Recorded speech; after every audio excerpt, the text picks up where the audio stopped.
பாக்குறாருல அதனால அவருக்கு இதுவாகுது. எங்கடா கிழிக்குது? ஏன் எனக்காக செய்யக்கூடாதுன்னு கேட்குறாரு. எனக்காக செய்யக்கூடாதுன்னா நீங்க வந்து உங்க பாட்டு உங்க இதுதான் நீங்க பாக்குறீங்க.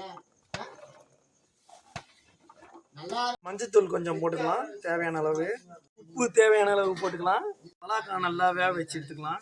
மிளகாத்தூள், மஞ்சத்தூள், தனியாத்தூள், கரம் மசாலா, மிளகுத்தூள், சீரகத்தூள்.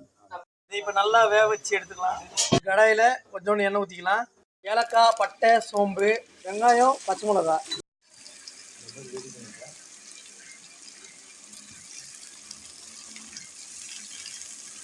குழம்புக்காக நிற்கிறா.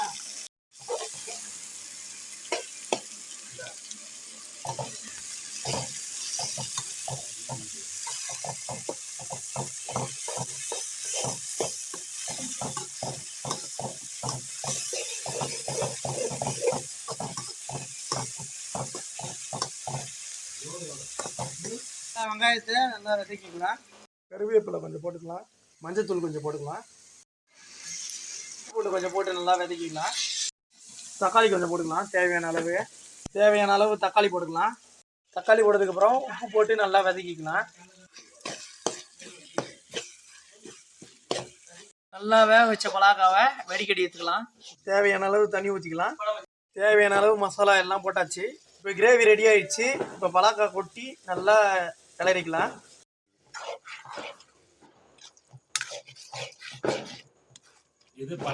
இப்போ நம்மளோட பலாக்காய் கிரேவி ரெடி ஆயிடுச்சு.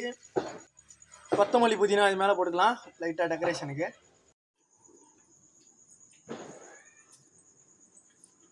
வரி கேட்ரிங்க்கு ஒருத்தர் ஆர்டர் கொடுக்க வந்திருக்காரு.